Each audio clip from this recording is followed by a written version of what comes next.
Hello viewers, তোমরা সবাই কেমন আছো? আশা করছি তোমরা সবাই অনেক ভালো আছো। আজকে আমি তোমাদেরকে আমার গণিত পঞ্চম শ্রেণীর 201 এবং 202 এই দুটো পৃষ্ঠে সুন্দর করে বুঝিয়ে সমাধান করে দেখাবো। তবে ভিডিওটা প্রথম থেকে শেষ পর্যন্ত মন দিয়ে দেখে দেখো, ঠিক আছে?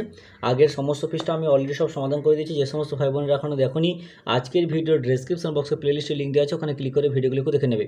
ভিডিও শুরু করার আগে তোমাদের কাছে একটা ছোট্ট অনুরোধ, যারা এখন আমাদের এই চ্যানেলকে সাবস্ক্রাইব করোনি তারা প্লিজ চ্যানেলকে সাবস্ক্রাইব করে দেবে, আর যারা সাবস্ক্রাইব করে রেখেছে তাদেরকে অসংখ্য অসংখ্য ধন্যবাদ। দেখো, এতদিন আমরা যে ঐকিক নিয়ে অঙ্কগুলো করেছিলাম এগুলো সরল সম্পর্ক, ঠিক আছে? এবার আজকে যেটা করবো এটা হচ্ছে ব্যস্ত সম্পর্ক। দেখো কি বলছে, স্কুলে বার্ষিক প্রদর্শনী হবে, নিজেদের শ্রেণীঘর সাজাতে হবে। আমি, মিনা ও রিনা ও টুকাই ঠিক করেছি আমাদের শ্রেণীঘর পরিষ্কার করে মনীষীদের ছবি আঁকবো ও কাগজে মালা দিয়ে ঘর সাজাবো। আমরা কজন? দেখো আমরা মোট কজন, 1 2 3 4, আমরা মোট 4 জনে 6 দিনে এই কাজ করে ফেলতে পারবো। তাহলে কিন্তু আমি একা এই কাজটা কত দিনে করতে পারবো দেখি। বলছি একদিকে দেখো ছেলেমেয়ের সংখ্যা লিখেছে, একদিকে সময়। তাহলে 4 জন করছে কদিনে? 6 দিনে। তাহলে 1 জন করছে কত দিনে? বেশি দিনে। দেখো কাজের সঙ্গে লোক সংখ্যার সঙ্গে কাজের সংখ্যা সবসময় ব্যস্ত সম্পর্ক। কেন? কারণ দেখো, ধরো তোমাকে আমি বললাম যে একটা কাজ 3 জন মিলে 10 দিনে করছে, তাহলে ওই একই কাজ যদি একজনে করে তাহলে কি মানে তার বেশি সময় লেগে যাবে, তাই তো? তার মানে কি লোক সংখ্যা কমলে দিন সংখ্যা বাড়ছে। আর যদি আমি ওই কাজটাকে মানে ধরো বললাম যে 10 দিনে 5 জন লোক কাজ করে, ঠিক আছে? মানে ধরো বললাম যে 5 জন লোক 10 দিনে একটা কাজ করে, ঠিক আছে? তাহলে ওই 5 জন লোকের 12 দিন কাজ করতে কত সময় লাগবে? তাহলে বেশি সময় লেগে যাবে, তাই তো? বেশি পরিমাণ কাজ করতে কি বেশি সময় লেগে যাবে, তাই তো? তাহলে ওই একই লোকের, বুঝতে পেরেছো? তাহলে তার মানে লোক সংখ্যা বাড়লে দিন সংখ্যা কমে, দিন সংখ্যা বাড়লে লোক সংখ্যা কমতে থাকে।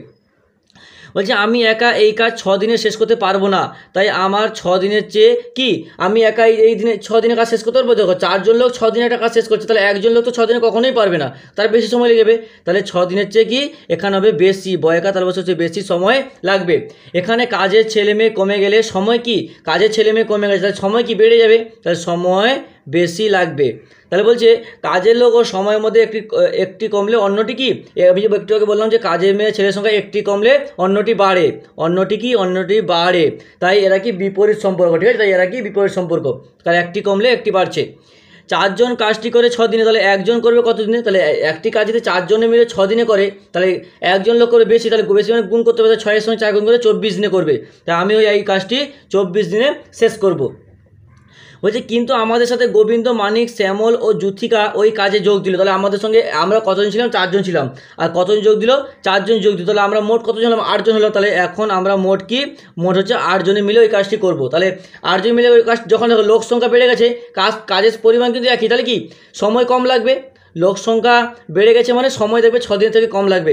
বলছি তাই এখন আমাদের 6 দিনের চেয়ে কি 6 দিনের থেকে কম সময় লাগবে, কারণ কাজের লোক বাড়লে সময়ের পরিমাণ কি, কাজের লোক বাড়লে সময়ের পরিমাণ কি, সময়ের পরিমাণ কমে যাবে, কারণ একটি বাড়লে একটি কমে যাবে।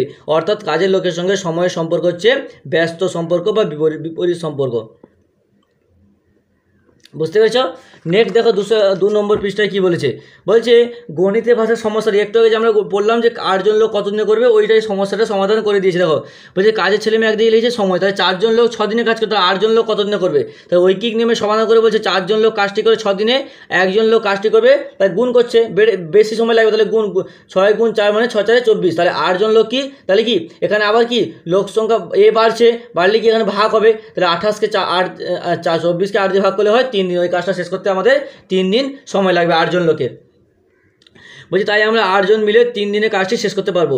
এবার বলছে তাই কাজের লোক দ্বিগুণ হলে সময় অর্ধেক লাগবে যদি কাজের পরিমাণ একই থাকে। বলছে কাজের লোক দ্বিগুণ মানে কি, এখান থেকে কাজের ছেলে মেয়ে 4 থেকে 8 হয়েছে, দ্বিগুণ হয়েছে, সময়ের মানে কাজের সংখ্যা তো একই আছে, সময় কি অর্ধেক হয়ে যাবে। বুঝতে পেরেছো? নেক্সট বলছে আমাদের বাড়ির চারদিকে পাঁচিল দেওয়া দরকার, 3 জন মিস্ত্রিকে পাঁচিল দেওয়ার কাজে লাগানো হলো। ওই 3 জন মিস্ত্রি 6 দিনে পাঁচিল দেওয়ার কাজ শেষ করবে, কিন্তু 1 জন মিস্ত্রি কাজে যোগ দিল, বাকিরা এলো না, তাহলে কতদিনে কাজটি শেষ করতে পারবে হিসাব করে বের করতে বলছে। তাহলে 3 জন মিস্ত্রিকে পাঁচিল দেওয়ার কাজে লাগানো হলো, ওই 3 জন মিস্ত্রি 6 দিনে, তাহলে 3 জন মিস্ত্রি কদিনে? 6 দিনে একটা কাজ শেষ করেছে। তাহলে 1 জন মিস্ত্রি, তাহলে কি 1 জন মিস্ত্রি যোগ দিল, কিন্তু বাকিরা ওই 3 জন কাজে এলো না, তাহলে কি এই 1 জন কত দিনে করবে? তাই বেশি সময় লাগবে, কত গুণ করলেই পেয়ে যাব। দেখো আমরা কি বলছে, কাজের লোক বাড়লে ওই কাজের লোক বাড়লে ওই পাঁচিল দিতে সময়, কাজের লোক যদি বেড়ে যায় তো ওই পাঁচিল দিতে সময়ের পরিমাণ কি, সময়ের পরিমাণ কমবে। বলছে কাজের লোক কমলে ওই পাঁচিল দিতে সময়ের পরিমাণ কি, সময়ের পরিমাণ বেড়ে যাবে। সবসময় মনে রাখবে লোক সংখ্যার সঙ্গে দিন সংখ্যা ব্যস্ত সমানুপাত, একটা বাড়লে একটা কমবে, একটা কমলে একটা বাড়বে। বলছে তাই এখানে কাজের লোকের সঙ্গে সময় সম্পর্ক হচ্ছে ব্যস্ত সম্পর্ক বা বিপরীত সম্পর্ক, ব্যস্ত সম্পর্ক। তাহলে ঐকিক নিয়মের সমাধান করে করছে দেখো, বলছে 3 জন মিস্ত্রি পাঁচিল দেয় 6 দিনে, তাহলে একজন মিস্ত্রি পাঁচিল দেবে কত বেশি দিনে, তাহলে বেশি দিনে মানে গুণ, তাহলে 6কে 3 দিয়ে গুণ করো, 6 দিনে 18 দিনে ওই একজন মিস্ত্রি পাঁচিল দেবে। নেক্সট দেখো এখানে কি বলেছে 203 নম্বর পৃষ্ঠার 2 এর অঙ্ক, বলছে 4টি লাঙল দিয়ে কিছু জমি চাষ করতে 5 দিন সময় লাগে, তাহলে একটি লাঙল দিয়ে ওই জমি চাষ করতে কতদিন সময় লাগবে হিসেব করে বের করতে বলছে। তাহলে গণিতের ভাষায় সমস্যাটি করেছে, একজন একদিকে 4 লিখেছে, একদিকে 5 আর একদিকে 1। বলছে কাজের পরিমাণ নির্দিষ্ট থাকলে লাঙলের সংখ্যা বাড়লে, কাজের সংখ্যা নির্দিষ্ট আছে, লাঙলের সংখ্যা বাড়লে কি দিনের পরিমাণ কমে যাবে, তাহলে এবং লাঙলের সংখ্যা কমলে দিনের পরিমাণ বাড়বে, কাজের পরিমাণ একই থাকে, তাহলে লাঙলের সংখ্যা এর সম্পর্ক কি ব্যস্ত সম্পর্ক।